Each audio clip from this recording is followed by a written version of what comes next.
NightMerica is an independently produced podcast. If you like what we're doing, please consider supporting us at patreon.com/NightMerica.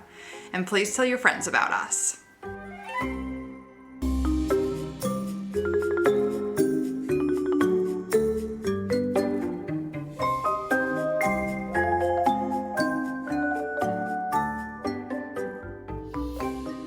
Welcome to NightMerica, a podcast that takes you on a tour of the abnormal, paranormal, weirdly true, and truly weird in every corner across this nation. Because, to paraphrase Ray Parker Jr., whether it's ghosts, aliens, monsters, or monstrous humans, there's something strange in your neighborhoods. Episode 29. Must be the season of the witch. Do you get that reference? Nope, Britt? not remotely at all. What's it from? It's from the song, the Donovan song, the 1966 song, the Season of the Witch. Good, Nope. An amazing guitar riff. Like, I'm not gonna do it. Well, maybe I'll do it. Like,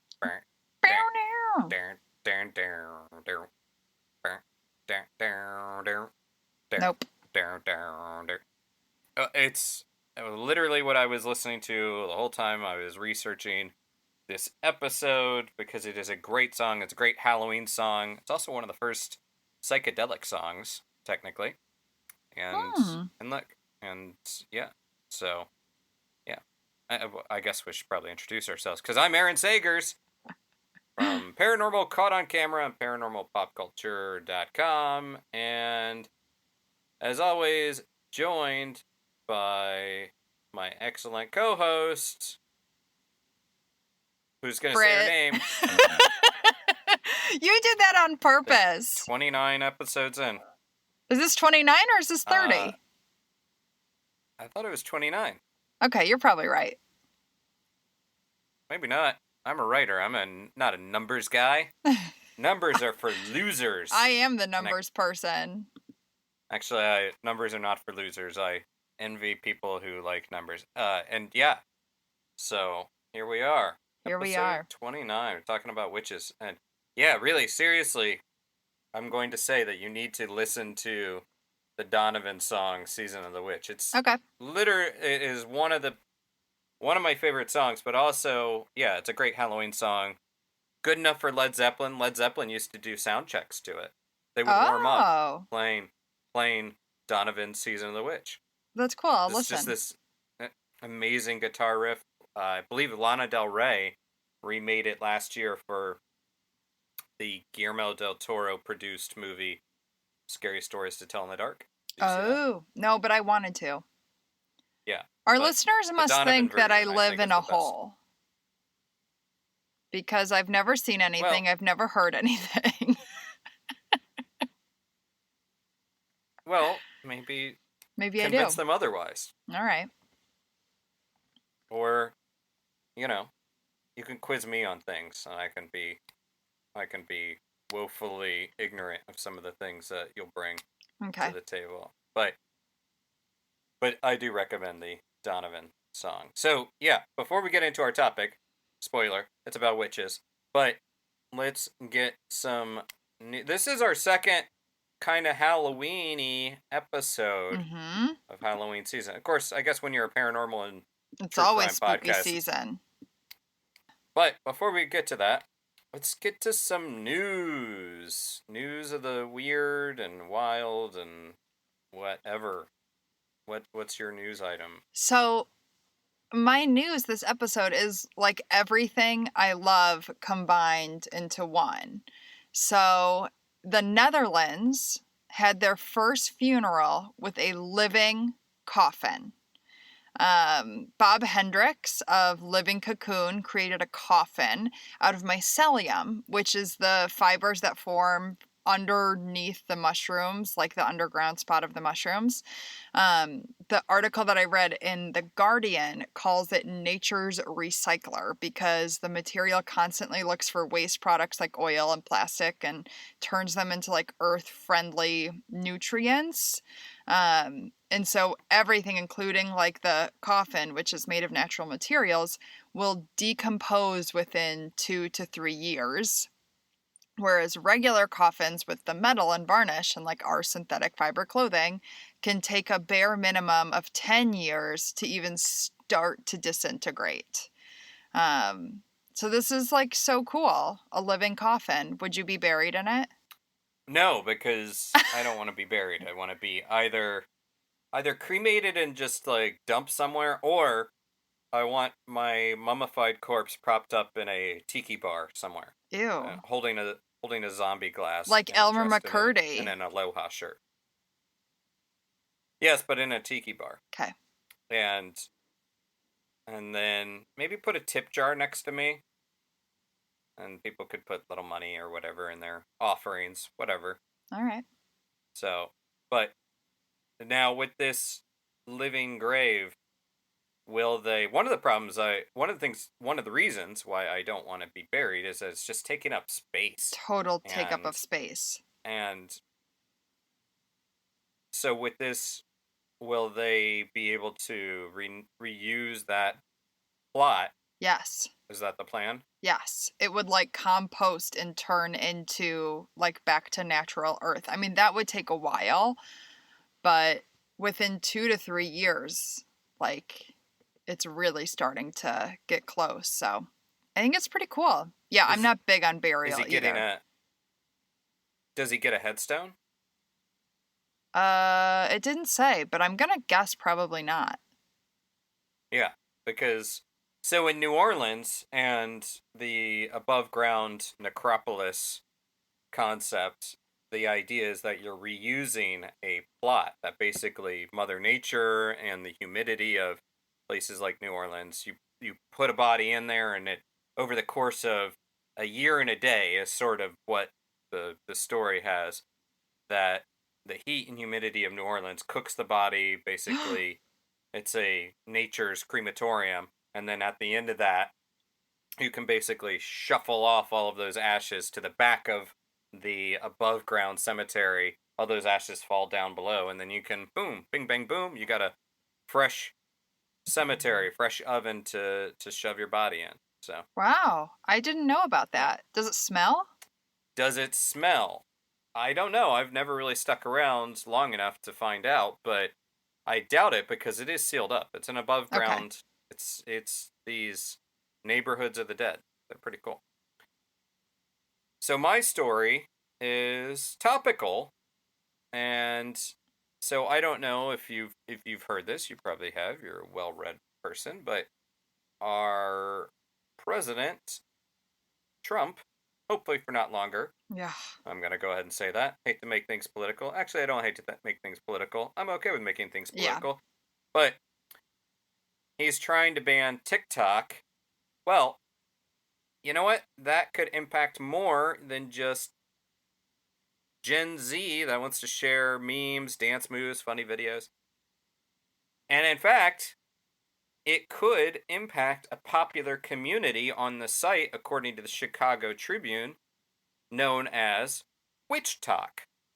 So, TikTok is actually a place for witches to teach their craft, I suppose, pun intended, and debunk misconceptions.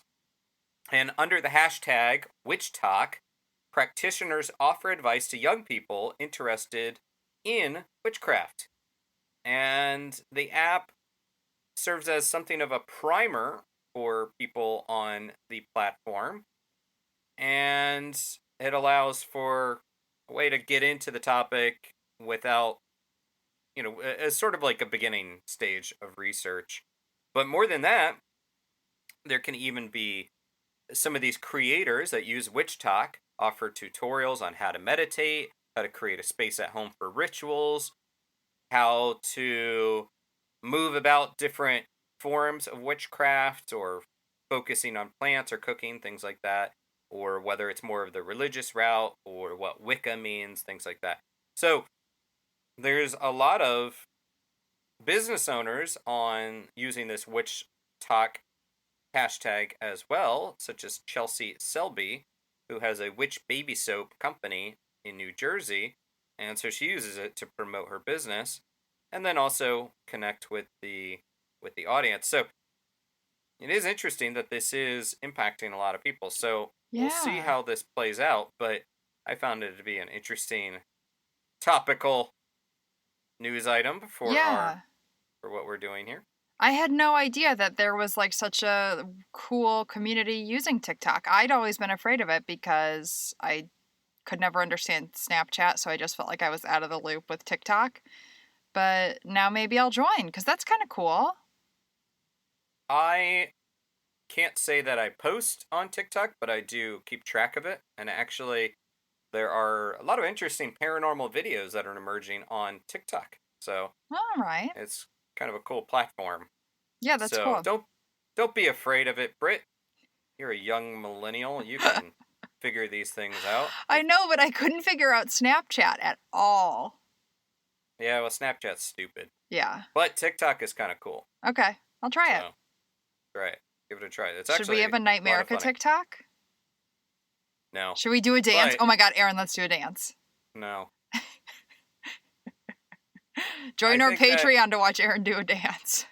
I have a majority of my personal and professional life has been spent avoiding people capturing video or documenting my poor dancing, and I plan on continuing that trend.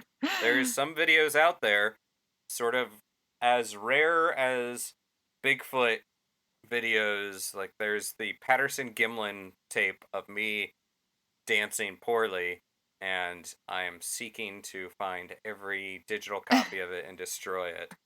But you will never see me unless I'm doing the Carlton dance. I could do that quite well, which is actually disturbingly close to my real dancing. But All right, great. Can we post you know that to the Patreon? no. No, I in no uncertain terms will I ever, maybe to save someone's life. Maybe All if right. a gun is being held to someone's head and they say, "Dance, Aaron, dance." Assuming I really like that person, I might do a little jig to save them. But no, you're not gonna see it. It's not. It's not social media fodder. I even feel uncomfortable talking about my poor dancing this long. Sorry, So let's move everybody. along. Yeah, they will be sorry if they saw it. Right now, I can preserve an air of mystery. Maybe I'm a good dancer and I'm just hiding it. Once there's video document, you'll there's no hiding it. True. Anyhow, so what's a witch? What is a witch? How do you define witches? I think it's an interesting question because we just say witch, and then everybody has a different idea in their head. Yeah. I mean, it's an intense topic. I grew up, as we know, in like a very alternative medicine household. My mom's a yoga teacher. My aunt is a professional tarot card reader.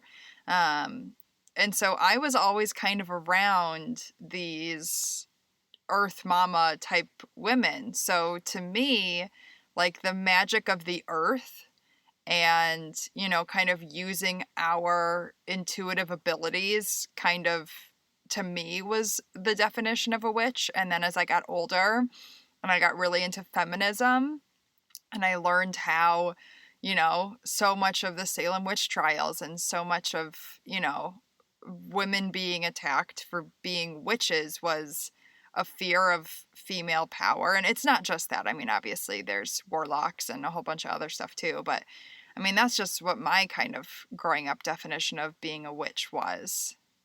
Did you go around singing the Eagles song "Witchy Woman"? No. Ooh, ooh, witchy woman. We need a playlist for this episode. See how high she eyes. She's got the moon in her eye. I'm not gonna sing anymore unless we get like some sort of copyright Yeah. notice. But yeah, there's a lot of witch songs. Not all of them are nice, but well, I think that's a good point because we say witches, but that encompasses a lot. Mm-hmm. There's witches, cottage witches, witches that focus, kitchen witches, sea witches. The idea of the witch, actually, already in 35 BC, the idea of the stereotype, the negative stereotype of witches had already been fully cemented, of witches having false teeth and wigs that are howling over dead bodies. The Horace wrote about that in the satires, the and then the idea of Wicca really, based on my understanding, came to be cemented in 1954 with a book called Witchcraft Today, and that was a guy named Gerald Gardner who talked about Wicca and his time in a coven. Although a lot of people suggest, well, critics suggest that a lot of that was his own invention Mm. of of these rituals and whatnot. But in every continent, every inhabited continent, every culture, different names, different belief systems, but something like witches exist. And to your point, I think it's noteworthy that the practice of witchcraft ebbs and flows, but it seems to rise in tandem with feminist movements, the rise of Mm-hmm. feminism, and also the declining trust in sort of our establishment. Mm-hmm. So, witchcraft welcomes all genders, welcomes the disenfranchised. Mm-hmm. And I know we're going to get into some of these stories, but there's persecution against witches to this day, whether they're self-identifying witches or accused to be witches, happens to this day.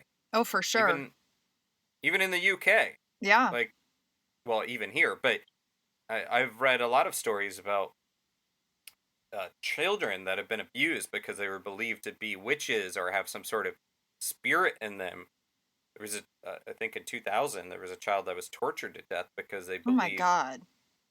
yeah, and that's not an isolated case. It's terrible. Yeah, when I was researching the story, there was a lot in Ghana as well. Yeah. It's terrible because so often the people in this like witchcraft community are just trying to do good. You know, they're very focused on nature and healing. It's just upsetting. Well, to, I guess, quote Dorothy, are you a good witch or are you a bad witch? There are good witches, there are bad witches, like everything. Mhm. But saying you're a witch does not automatically mean that you're evil or True. anything. It's part of a, yeah, it's part of a belief system. And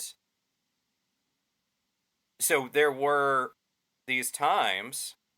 Now, some people just some people identify as witches, and this is kind of a more modern thing, identify as witches in sort of the pop culture sense, and use a lot of goth imagery and things like that, which is fine too, but that's sort of separate from the belief systems, Mhm.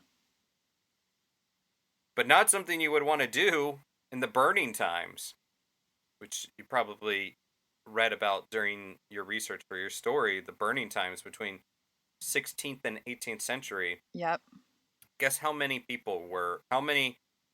witches were killed during this time? Think of Crusades, Spanish Inquisition, people, and these people that were killed because they were either accused or actually were operating outside of this new Christian norm. How many people do you think It's got to were be killed? thousands. Seems like the low number is 40,000. Wow. High number gets up to 100,000. Yeah. Some historians claim up to 9 million. Oh my God. That But even if it is between 40 and 60 and 100,000, we're still talking about genocide. We're still Yeah. talking about an attempt to squash, which was largely a female autonomous movement, and also these poor people, remain nameless because just kill a witch. Yeah.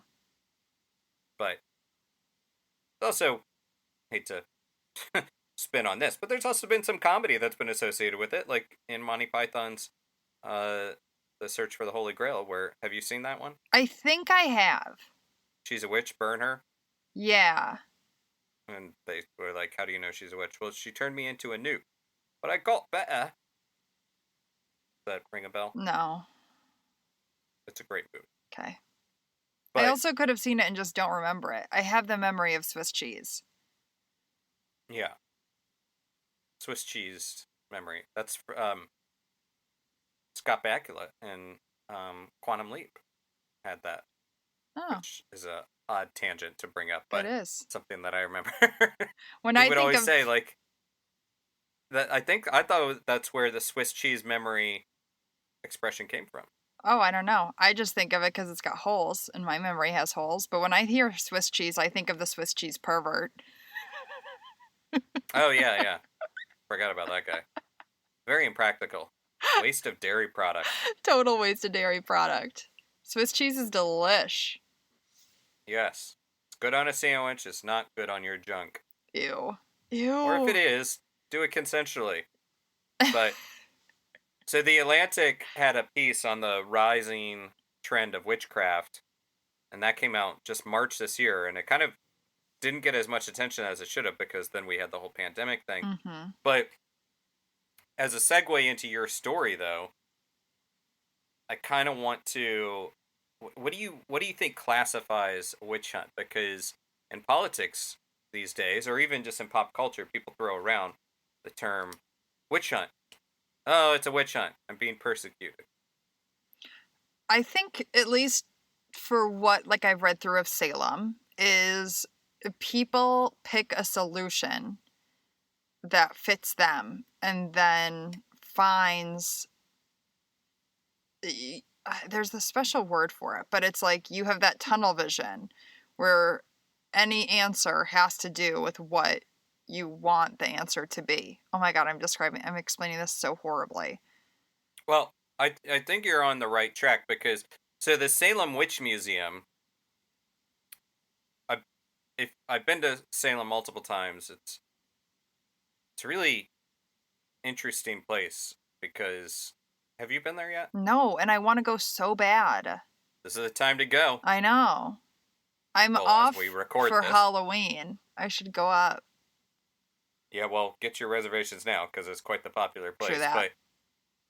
But the Salem Witch Museum has an exhibit about sort of witch hunts throughout history, and they describe their formula for a witch hunt is fear plus a trigger equals a scapegoat. Ah, yes, that's perfect. So if you are being investigated for perhaps, oh, I don't know, if you're being investigated or accused of collusion with a foreign government and you're being investigated for that, that's not a witch hunt. However, if perhaps people are saying they're afraid of a changing world or a changing economy and they start blaming, oh, I don't know, immigrants or let's say Mexicans or Muslims or transgendered people or whatever for some sort of problem, then suddenly that becomes a witch hunt when you start going after those people. Yep. When you Scapegoat. define a person who is yeah, they're the scapegoat. Yeah. They're the person unfairly or irrationally accused of something. They're the object of blame. Yep. So, kids, let's remember, let's not throw around witch hunt considering between 40 and 100,000 people or more died during actual witch hunts during the Yeah. burning times. And so, including in our country. So, why don't we get into your story? I know this was a long-winded way of backing into this topic and getting into your story, but I don't know. We have fun in pop culture with witches, Mm-hmm. but I don't want to. I want to make certain we also don't like that we're not also kind of contributing to the witch hunt. Totally. We want to be respectful. Right. So Yeah. Well, so what's your story? my story is on a specific couple who were victims of the witch hunt in Salem. I, like everyone else, I'm sure, is fascinated by the Salem witch trials. But even despite the fact that, like, I have always been interested, I didn't know that much about it. So digging into it, for me, instead of hearing a lot of names and a lot of people, I wanted to kind of zone in on one particular person's journey to help me kind of wrap my head around what happened, because it's a lot. Is this the story of Giles Corey? Yes. Is that how you pronounce it, Yeah, Giles? yes. Okay. I was reading it as Gil. Nope. Okay. I mean, Giles. we can say it that way. I know, I'm probably dead. going to say it wrong in the story, so just everyone bear with me. I don't want to. I mean, I don't want to speak for Giles, but on to the pressing topic. Let's get to the story. So yeah, this is Giles and Martha Corey, his wife. Martha was one of the last women hung in the Salem witch trials. Her birth year is a little bit unsure, because records were hard to find during that time, but it's anywhere between 1611 and 1620, which most guesses being around like 1618. Prior to her marriage to Giles, Martha had 2 children, one out of wedlock that was mixed race. It's unclear if the father was Black or Native American. And the other was with her first husband. Giles was a wealthy farmer in Salem, and Martha and him married, and he allowed her to bring her previous children into his home. They established a life that included a really strong belief in God and regular church visits. They also got along well because they both had kind of secretive pasts. Martha had her son out of wedlock, gasp, and Giles had actually been on trial for murdering one of his farmhands. He was convicted, but due to his like kind of wealthy nature in the town, he got off with no jail time and just paid a fine. So, kind of checkered past, but you know, they found God and were kind of living their lives in Salem. So the Salem witch trials started, and I didn't know this, I guess, but because teenage girls in town were experiencing seizures and vomiting and blamed it on locals, saying they had been cursed by witches. The ergot. That's part of it. It also this is the whole thing with the Salem witch trials, is that there's that, then there is so no official court records exist to my understanding. There are a lot of documents, but there seems to be also a suggestion that there was essentially some rivalries between some of the girls and the families. And then there's the story of Tituba, who was much maligned, who was possibly a practitioner of certain belief systems from Barbados. But anyhow, sorry, go on. No, I appreciate you because I know you know a lot about this. But one thing I found really interesting in my research is that in recent years, scientists discovered that there is a certain type of fungus in rye and wheat that can cause seizures and vomiting. And they think that's like highly likely what caused these girls to have this reaction. But they didn't know that back then. So instead, it was like the devil's fault. Yeah, the ergotism, I believe it's and so that certainly is part of it. Yeah, it's the grain of the rye that was infected with this fungus, but so definitely part of it. Yeah, because it can mimic LSD essentially, even hallucinations. It's crazy.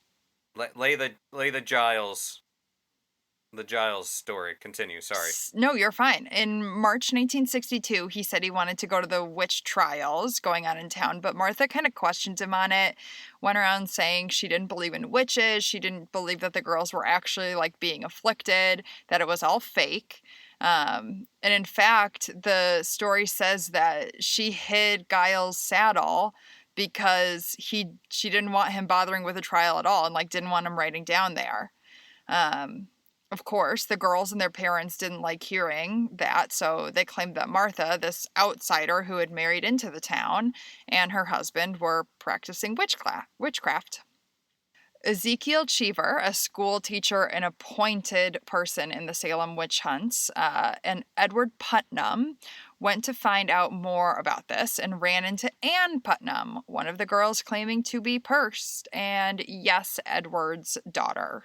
Feels a little bit like a conflict of interest to me. He asked her what Martha was wearing when Martha's specter visited Anne, and Anne said she was too blinded to see. Okay, well, Ezekiel went to Martha's house, and allegedly, she says, I know why you're here. You think I'm a witch, but I'm not. What did they claim to see me wear? Okay, again, I don't think I actually believe that's what she said, but that's what Ezekiel claims. And he said it was supernatural, that like she knew that he was coming for it, and she knew that they had talked to Anne about the specter and what she'd been wearing. I think he just chose to believe that. Martha never doubted her innocence and said this was all just the hysterics of young girls. The town was actually shocked that Martha was being accused in the first place. She was a church-going woman, and while she was new to the area, she was revered as being really pious and not the type of woman that was being accused in most of these things. Martha's arrested a few days later on March 19th and was brought in for her trial. The girls who accused her were sitting in the front row, and they're screaming and they're crying, claiming that Martha's attacking them with magic. At one point, one of the girls yells out and claims that someone just whispered in her ear. The judge asks if it was Satan, and she says yes. Okay, I feel like that's him putting his own bias in this case, but whatever. Others claim to see a yellow bird sitting on Martha's hand or flying around her head. They accuse Martha on the stand for praying to the devil outside of the Putnam family home, and with that, she's sent to Salem jail. Days later, a woman named Abigail Hobbs is put on trial. She confesses to being a witch and drags Martha and her husband Giles, saying they're also witches. Giles was arrested a month after Martha, and when questioned, he stays mute and refuses to speak. And back then, if you refused to talk, you would be punished by suffocation. So he went to Salem jail and was told to wait until he could experience his punishment. When they were sent to jail, they also were both excommunicated from the church, which, if you're a religious woman like Martha, that has to be really crushing. I don't know much about religion, but, like, that seems like it would prevent you from getting into heaven, I think. Well, I mean, the Puritan... Yeah, it's not a good situation. Especially during the Puritan era. Yeah. But I do appreciate your use of the word crushing, considering. Oh my God, I didn't even think about that. Whoops. Well, speaking of crushing, Monday, September 19th, Giles is laid down with a board over his chest, and on top of that was put heavy stones and rocks, which began crushing him to death. He actually cried out to have more heavier rocks put on top so his death could come quicker. He was 80 years old. He died that day and was buried in an unmarked grave in Gallows Hill. 3 days later, September 22nd, the very day we are recording this episode, Martha was hung at the gallows along with 5 other women and 2 men. She was 72 at her death, and her name was actually cleared of the crime she was accused of in 1954. Her excommunication was also repealed. People were accused in Salem after the Corey's death, but the court no longer allowed spectral evidence in the court cases, so most accusations were founded on nothing, and prisoners were set free. Martha's sons were protected as innocent, and they went on to live and inherit their mother's home and belongings, which is good. If you've seen The Crucible, which, no shock, I have not, but Giles is actually a character in the play. Have you seen it? I've not only seen Whoa. Oh my God, did you play it. him? I didn't play Giles, no, but I played Reverend Harris. I've been in the Crucible and the the version starring Daniel Day-Lewis is quite good, and there's also I believe another version of the Arthur Miller play, but just an incredible play, one of my favorites actually. But yes, I've been in it. Well, Giles is in it. Yeah, I need to watch it and learn how to say his name. yeah, it's the like I said, the Daniel Day-Lewis version of it is especially good, and Okay. the well, I don't want to interrupt. I will add my No, interrupt. Crucible thoughts. That's what this podcast is. It's interrupting. I mean, I'm pretty much done. What else do I have Oh, to okay. say? The 7 years after Mary's hanging, the town had a ton of natural disasters or extreme weather conditions, and they started to feel really guilty for what they did. So, January 15th, 1697, they had a day of prayer and fasting to honor the victims of the trial and please God. It's a little late, but maybe they did learn something. Another little bit of local lore, which feels very fitting to the podcast, is that Giles has been seen stalking his gravesite right before there is like a natural disaster or like a fire in the city. Um, so that's just like a fun little bit of ghosty trivia attached to my story.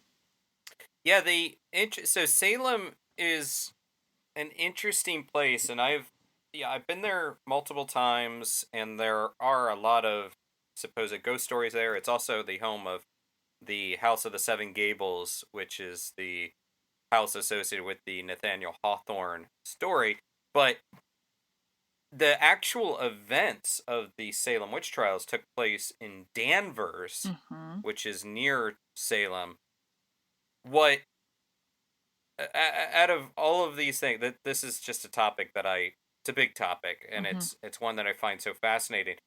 One of the things that's so interesting to me about the town of Salem in 2020 is that if you go there, first off, there's a statue for dedicated to the honor of Samantha from the TV series Bewitched, and Oh, because they had an episode set there, and Love Samantha have a crush on Elizabeth Montgomery. She has since passed away, but I have a crush on Samantha from that show.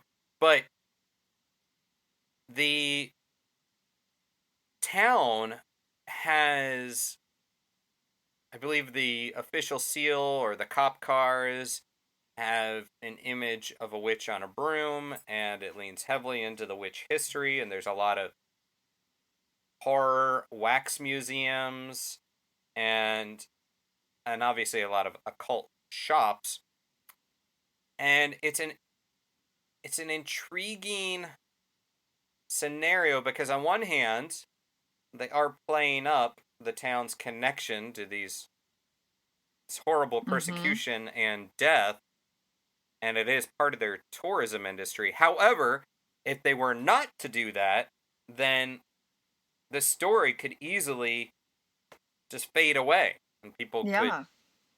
could forget about it or know a lot less about it.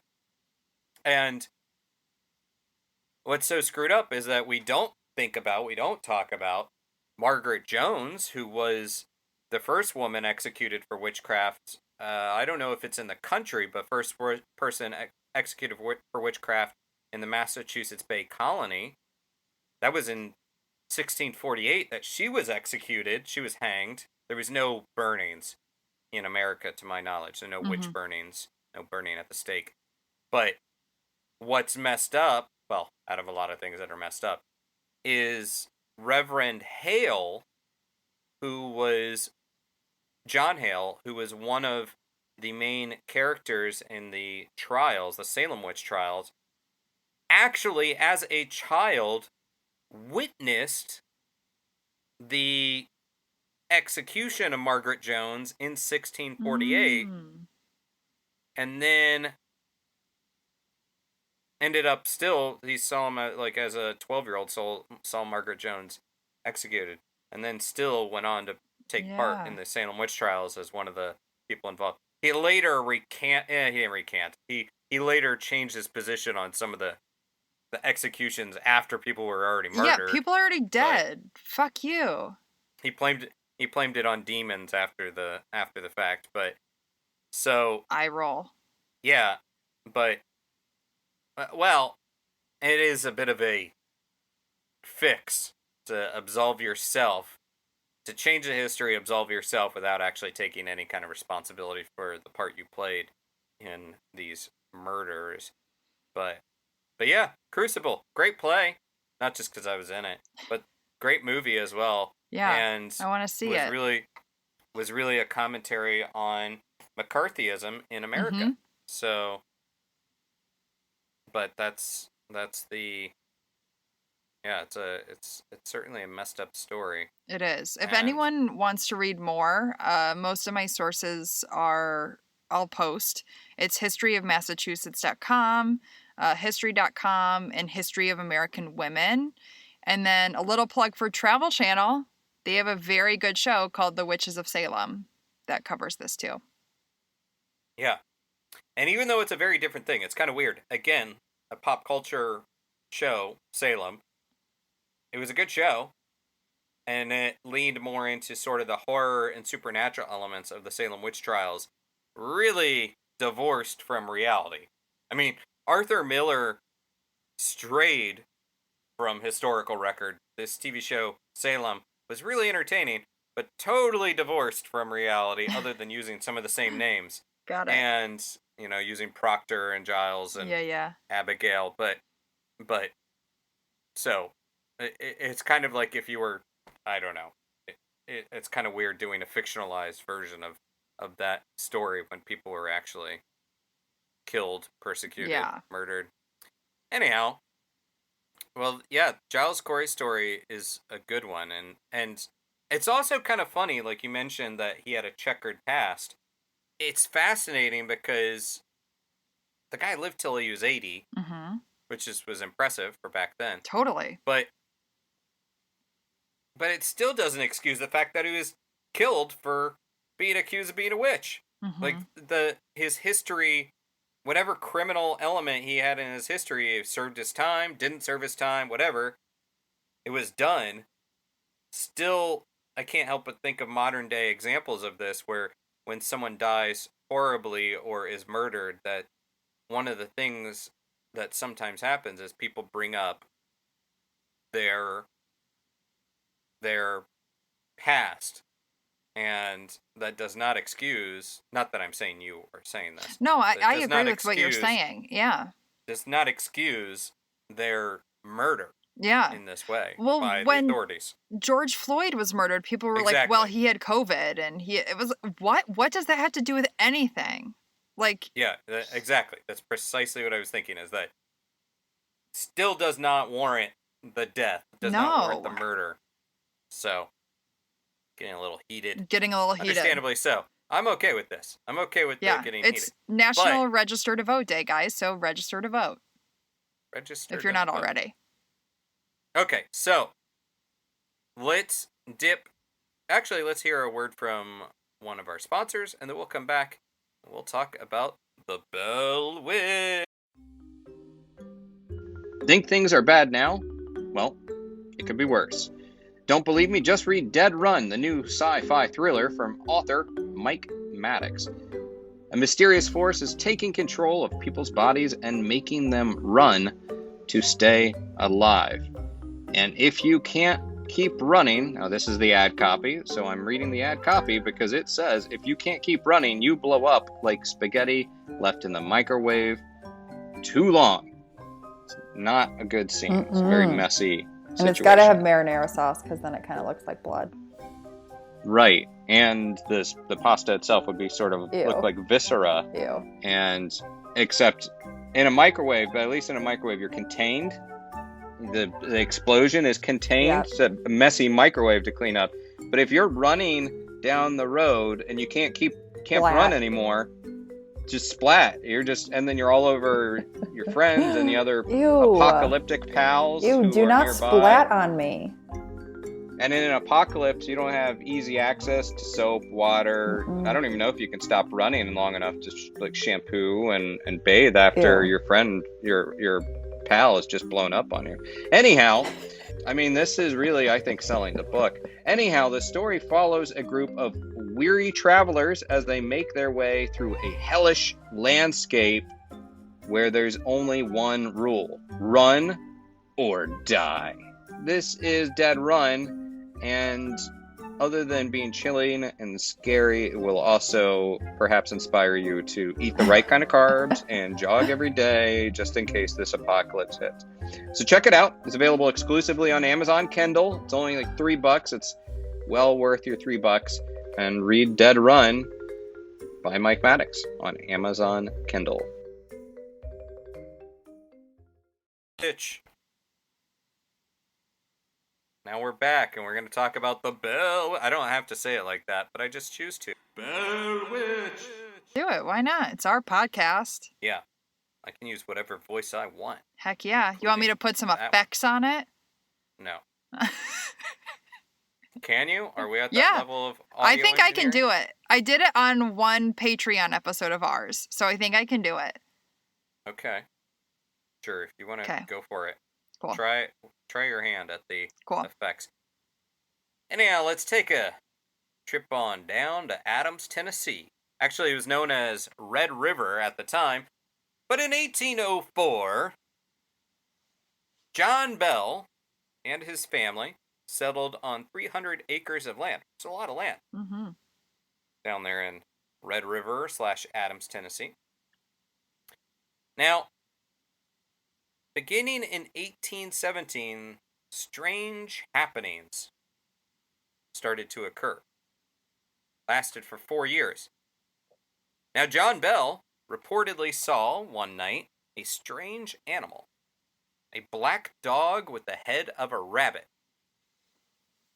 Don't quite understand those proportions. Yeah, I don't know if the rabbit head was the size of the dog body, or if it was a rabbit-sized dog with the rabbit. I don't know. Well, that's the thing. If it was a Chihuahua and had a rabbit head, that's not that weird.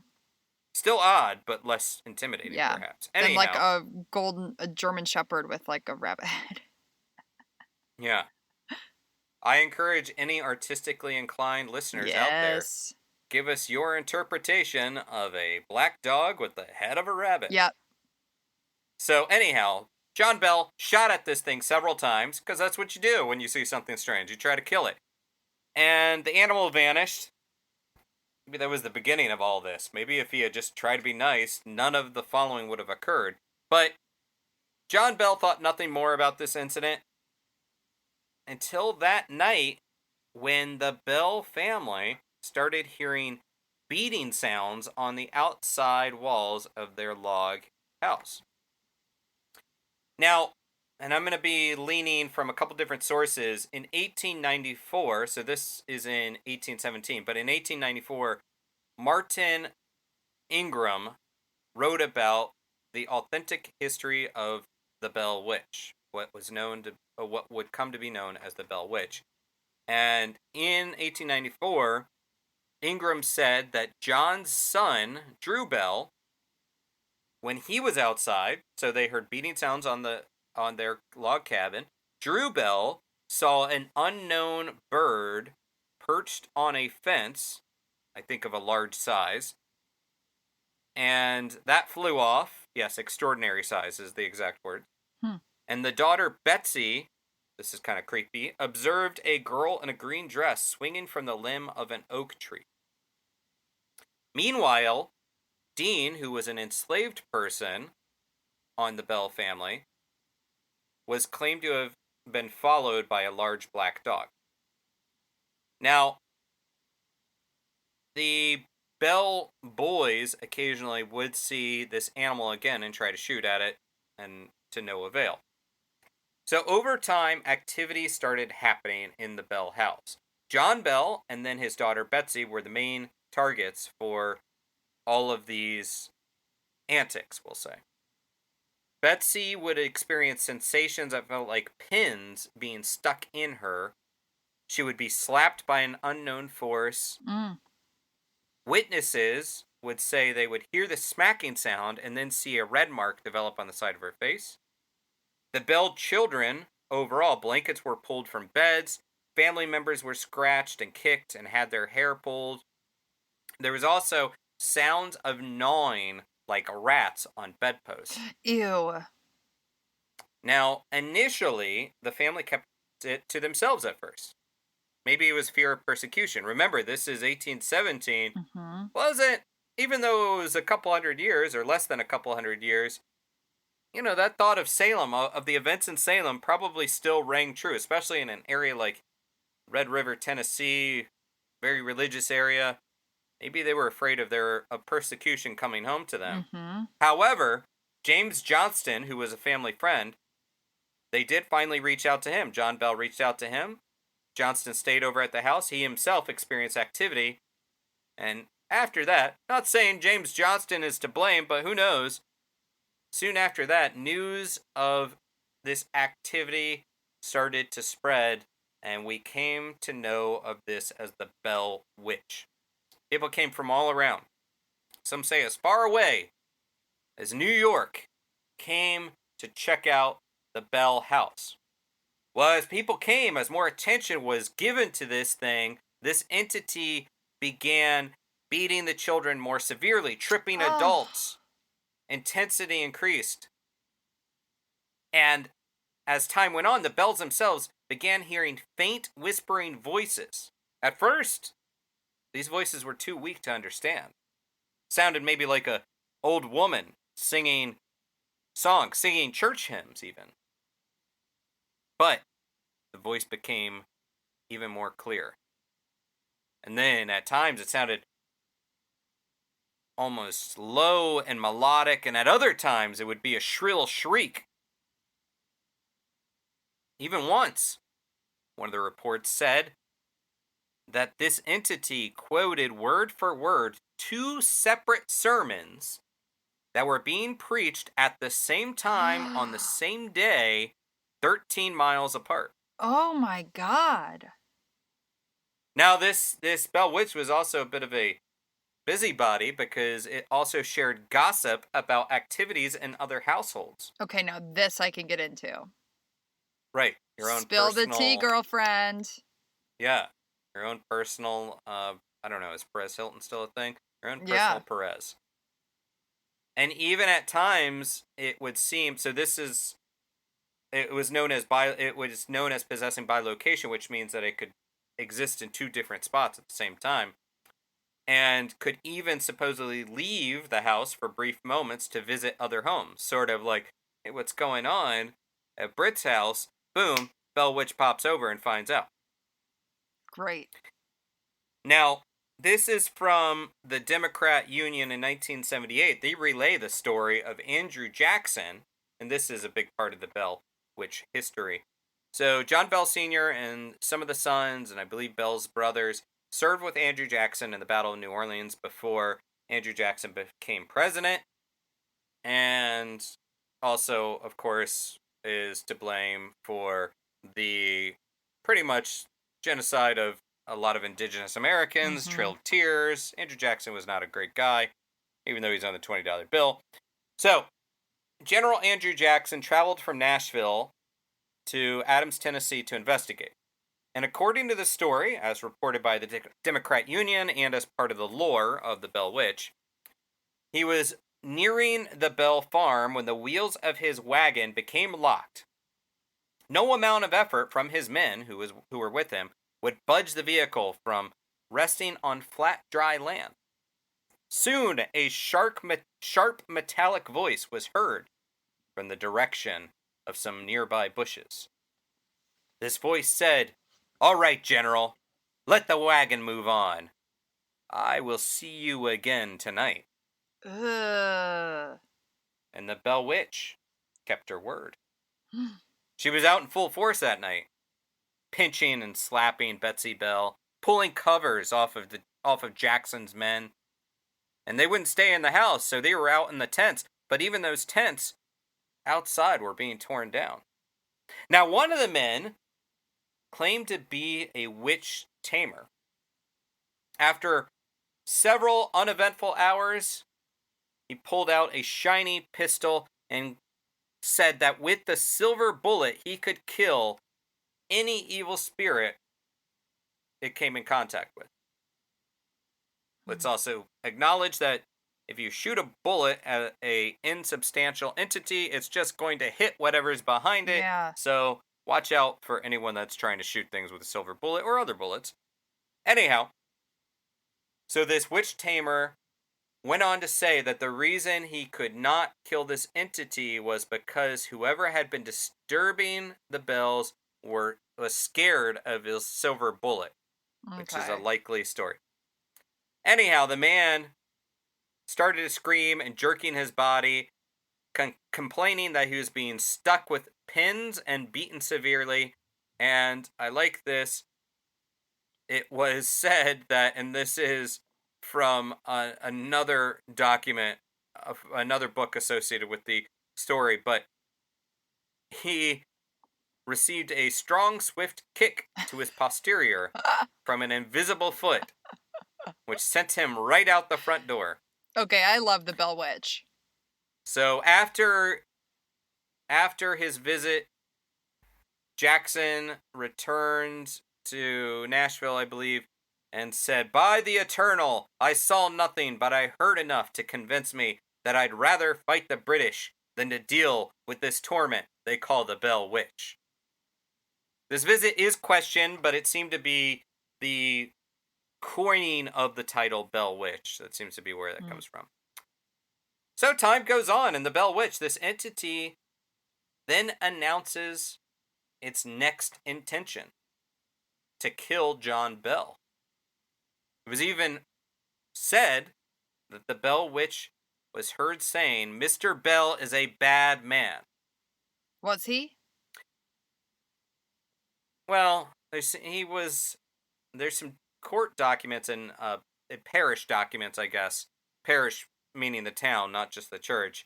That he was involved in some stuff, but whether or not he was really a bad guy or not, I don't think we really have a clear sense of that. But according to the Bell Witch, Mr. Bell's a bad man. So in 1820, after 4 years of this, Mr. Bell, he's approaching his 70s, he was having trouble eating, struggling to eat, having a hard time swallowing. He was experiencing what we know are seizures in today's medicine. And while this is happening, the entity, who was already known for really just ugly talk and cursing at people and laughing at other people's misery. I'm sorry, the Bell Witch is totally my vibe. You're on the Bell Witch's I'm also side. Well, not convinced that the Bell Witch isn't my 2-year-old niece. Like, that's totally how Sid lives her life. Does sound like a vindictive toddler. Yeah. Anyhow, the witch was laughing at John Bell's inability to swallow at his misfortune. Side note here, which maybe might just make you like the Bell Witch more. Lucy Bell, who was John Bell's wife, was one of maybe only 3 people that the witch seemed to actually like, and left her alone as being nice to her. Would do nice things for her. Anyhow, John Bell's having a hard time swallowing. The witch is laughing at his misfortune. In 1920, John Bell breathed his last breath. And it turns out that he was perhaps poisoned. And from the Bell Witch website, they even say that John Bell Jr. found a vial of poison next to John Bell. John Bell Jr., it's kind of a dickish move, gave some of this poison to the cat, which died instantly. Maybe you just wanted to see if it was actually poison. I don't know. It seemed like there's another way to do this. Or this kid's got the McDonald triad and is a sociopath. Could be. Well, John Bell Jr. gave some of it to the cat. The cat dies. And then the entity speaks up, exclaiming joyfully, "I gave old Jack a big dose of that last night, which fixed him." I don't know if that's how the Bell Witch sounded. No, I'm into it. Keep going. My dramatic interpretation. I don't think I can do a witchy voice. I can't. My voice doesn't go that high. Anyhow, John Bell Jr. then threw the vial into the fireplace, where it burst into a bright bluish flame and shot up the chimney. Again, this is somewhat questionable, but let's let it ride. So anyhow, and then because the Bell Witch is not to be silenced by the mere death of John Bell, family and friends go to the graveyard. They go to send off John Bell, and the entity can be heard laughing loudly and singing drinking songs about brandy. And the legend is that the singing did not stop until the very last person left the graveyard. Now, after this time, things started to quiet down a little bit for the Bell Witch. However, during all this, during the sickness of John Bell, during these 4 years, Betsy, who again was the other target of the Bell Witch, Betsy came to fall for a man by the name of Joshua Gardner. And the Bell Witch did not like this and repeatedly told Betsy not to marry Joshua Gardner. Well, Betsy was not to be dissuaded by the Bell Witch, even though when they would go off on walks or spend time at the cave, which will come back into play later, apparently the Bell Witch would not leave them alone. And when John Bell died, she was newly engaged to Joshua Gardner. However, perhaps because of the death of her father, she was convinced to break off her engagement. And so consider December 20th, 1820 is when John Bell died. And in March 1821, just a couple months later, is when Betsy broke off her engagement with Joshua Gardner. Or maybe that was just an excuse. Maybe it just run its course and she's like, I would love to marry you, but, the whole witch thing. Whole killer witch thing. Anyhow, the haunting did die down a bit after John Bell's death. Now, during this time, pretty quiet, but then the Bell Witch came back. And she started appearing to John Bell Jr. Actually, the witch came back and said, hey, how are you? I'm still here. I'm going away again, maybe on holiday. Study abroad. Yeah. Haunting abroad. She's got a timeshare. What entity doesn't want to explore Europe, do a good haunting abroad, cruise, and enjoy the timeshare? Yeah. Anyhow, so the Bell Witch said, I'll be back in 7 years. Oh. And then she returned and started appearing to John Bell Jr. in 1828. And in this time, it seems like less malevolent, and instead, 3 nights in a row, she would talk to John Bell Jr. about the past, present, and future, and it is said that she even had accurate predictions of the Civil War, which was to come, and other events. And then she said, okay, I'm out again. But I will return in 107 years, and I will appear to your direct descendant. Now, the story was already, Saturday Evening Post was already writing about the Bell Witch in 1856. In 1868, the Bell Witch was blamed for murder. There was, Lucinda Rawls, who was one of the descendants of the Bell family, spoke about this in the Authenticated History of the Bell Witch. This is Ingram's book. We mentioned Martin Ingram. In 1894, he interviewed Lucinda Rawls, who said, the Bell Witch was and is still a great scapegoat. Every circumstance out of the regular order of things is attributed to the witch. It has not been long since a man claiming to be the witch was waylaid and murdered by 2 men who were cleared on the plea that the murdered man had bewitched them. So that's referring to the 1868 Bell Witch case, or Bell Witch trial case. So, years after John Bell died, the Bell Witch was very much entrenched in American culture.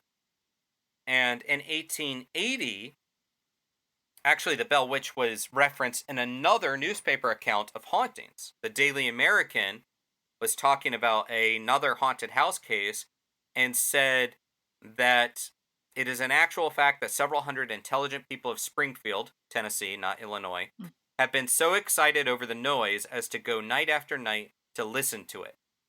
And then they reference a Bell Witch. About 30 years ago, Robertson County had a sensation similar to this known as the Bell Witch, and people came from all parts of the country to hear or see her.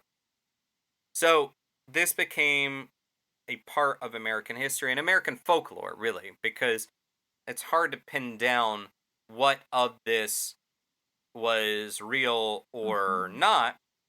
But the question remains, who was the Bell Witch? So we say witch, or was it an entity or a demon? So, or a toddler. Or your niece. Yeah. In one case, it was claimed to be the spirit of a Native American whose grave had been disrupted by one of the bellboys, which is kind of interesting because that plays into a trope that continues today in horror movies: Native American burial ground. Poltergeist, or is it Exorcist? Yeah.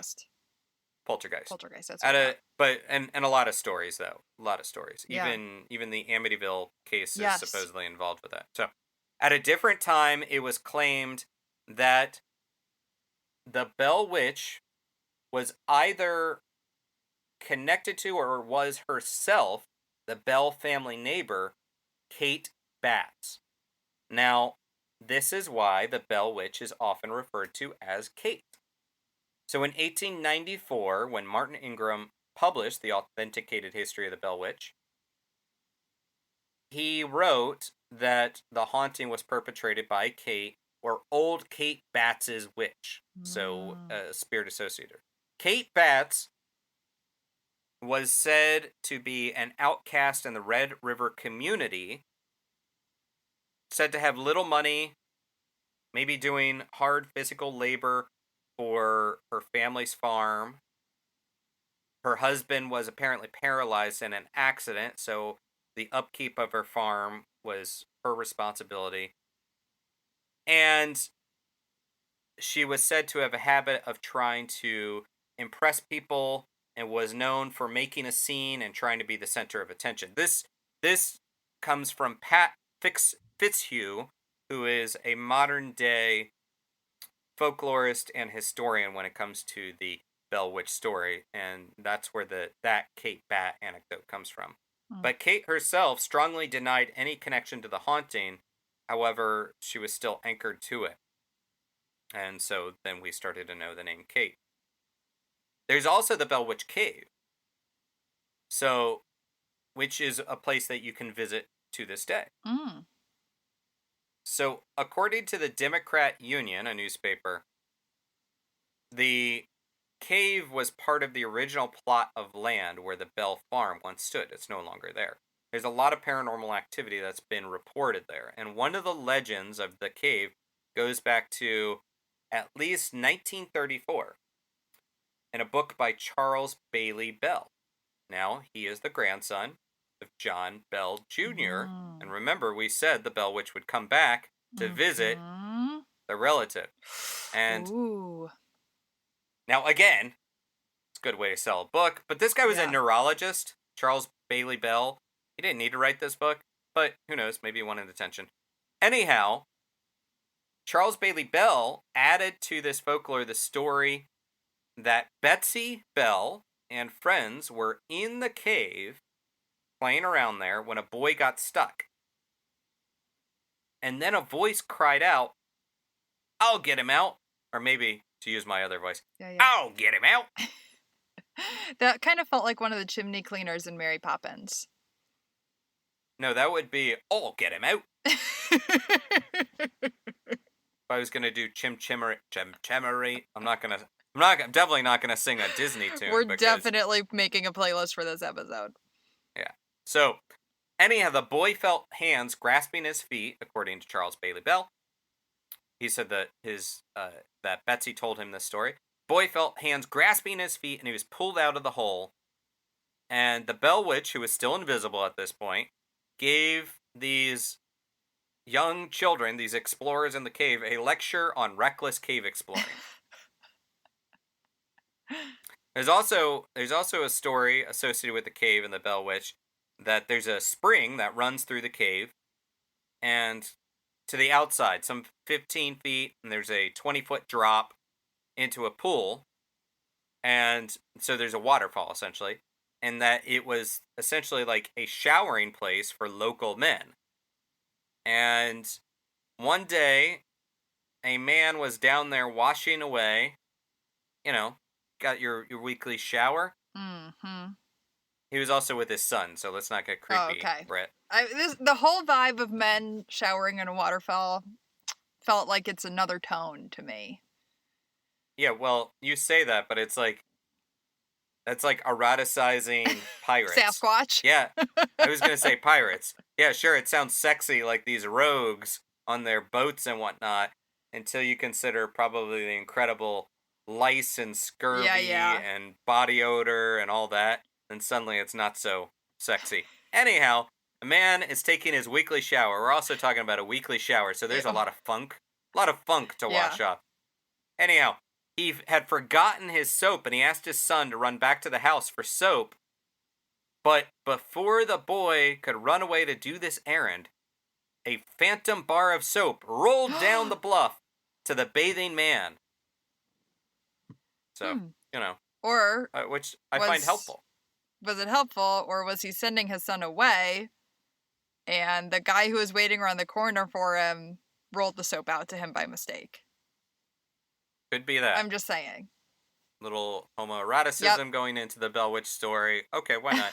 Anyhow, and within the cave, many people, and I've heard this, I've never experienced this, but strange encounters inside the cave. People call it Kate, and some people say they've actually seen this spirit clearly, and that she looks like a young woman with long black hair. Other people say they've been touched, pinched, slapped by a presence.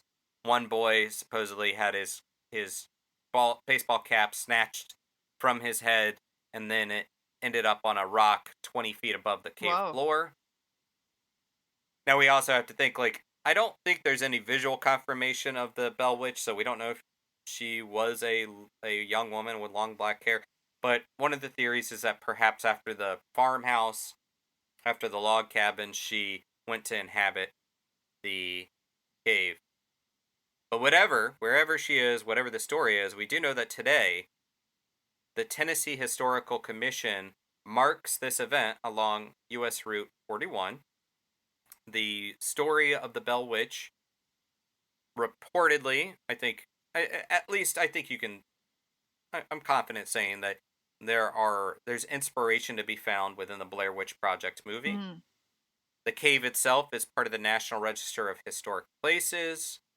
It's definitely part of an American folklore, so much so that there was one story at least of a young girl who was with her family visiting the cave, took a rock back with her, and as the father was about to be deployed to Iraq, implored his wife to send the rock back to the cave, lest he incur some sort of curse or bad luck.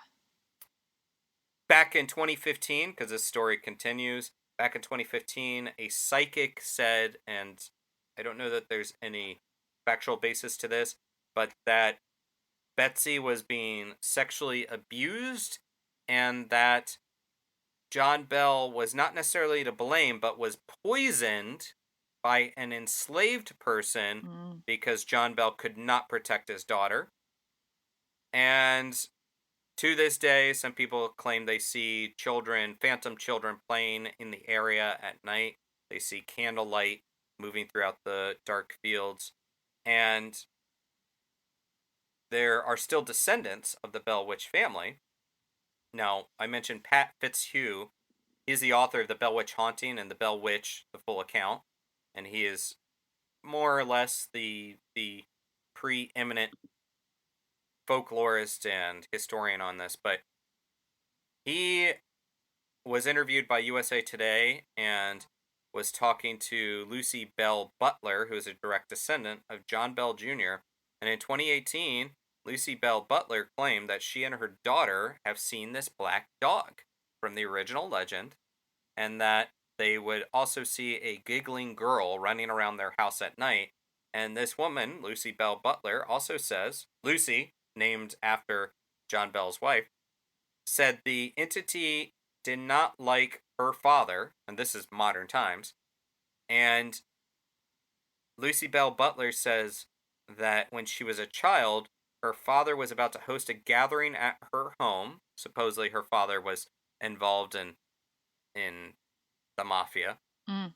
and that her father had purchased a stereo system, which was quite luxe in the 1960s when this story occurred, and her father walked downstairs to find the living room filled with thousands of crickets What? marching towards the music room, where they climbed into the stereo system and ruined it. Oh my god. Which definitely seems This like story has everything. yeah, definitely an interesting paranormal Yeah. connection to that. Anyhow, I don't know if the Bell Witch was actually a witch, if we just call it a witch, if it was an entity, or maybe it was nothing. Who knows? But this is one of the most important ghost stories in American history, definitely an important part of American folklore. And I would encourage you can read up so much in so many different outlets. Associated Press has talked about this, the Chicago Tribune, USA Today, Pat Fitzhugh, I mentioned him as the author. So many resources to check out on this one. And so that is the story of the Bell Witch. I could go on longer, but people don't want to listen to this podcast for 2 2 hours. We're not the Joe Rogan show. Who do we think we are? Who do we think we are? But no, that was really interesting. I had not heard of the Bell Witch before, so that was a great story to hear. Road trip to Tennessee. Before we get out of here, I know we're going to talk a little about paranormal pop culture picks, but who are your favorite pop culture witches? Sabrina the Teenage Witch. That was like my favorite show growing up. So with Melissa Joan Hart, also Clarissa. Yes, I loved it. Great. And that's a great one. It's on Hulu right now if anyone wants to rewatch it. Is it? It is. I would assume. I just assumed that would be a Disney Plus thing. I thought so too. I don't have Disney Plus, and so while actually researching for this episode, I like to have some TV on in the background. And Sabrina the Teenage Witch was on Hulu.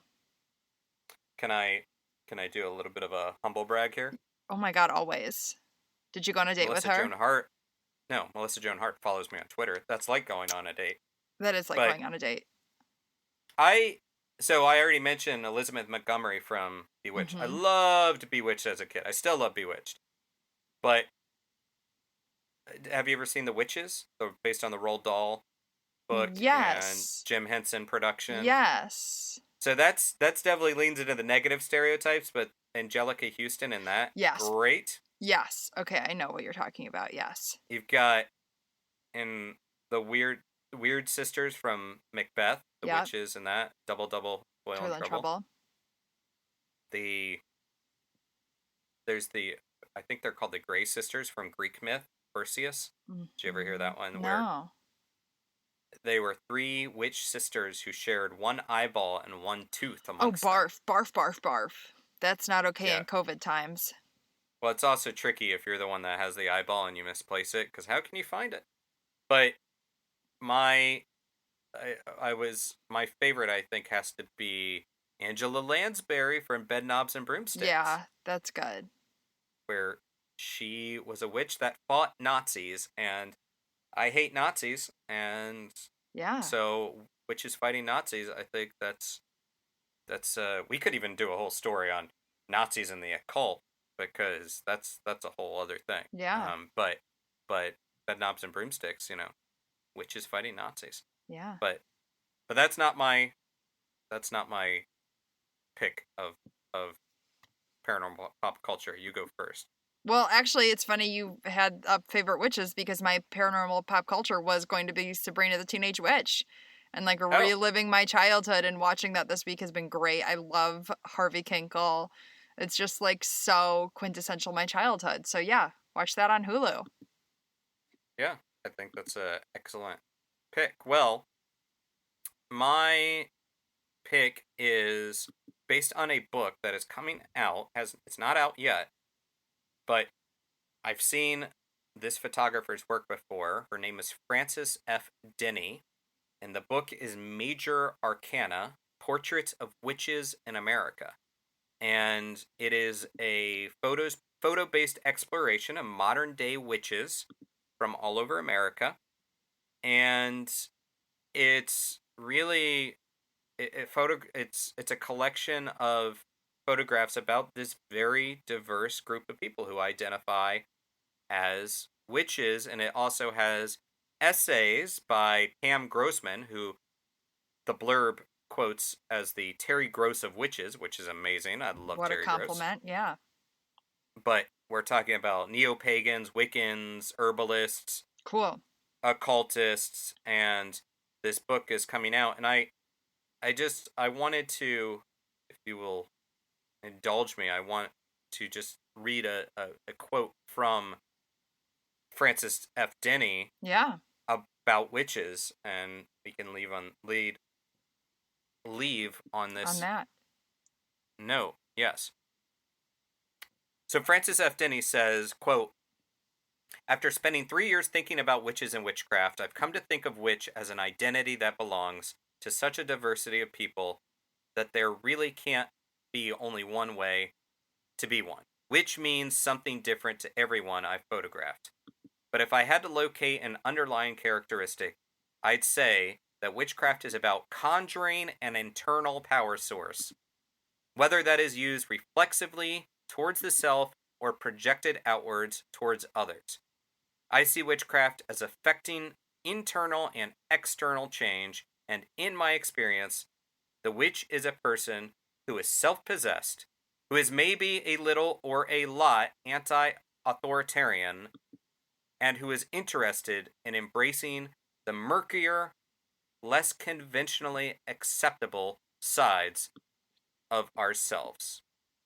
And I think that is just a positive note to end on. Yeah, I like that. So check out that book, Major Arcana, and yeah, thanks for getting witchy in an extra long, hopefully spellbinding episode of NightMerica. You like that, Britt? I did, that was great. Cool. If you like NightMerica, please consider supporting us at patreon.com/NightMerica and consider leaving us a review on Apple Podcasts. Give us a follow on social media and share this with your friends. And if you'd like to share your paranormal stories or even seek paranormal advice, which is for entertainment purposes only, email nightmericashow@gmail.com.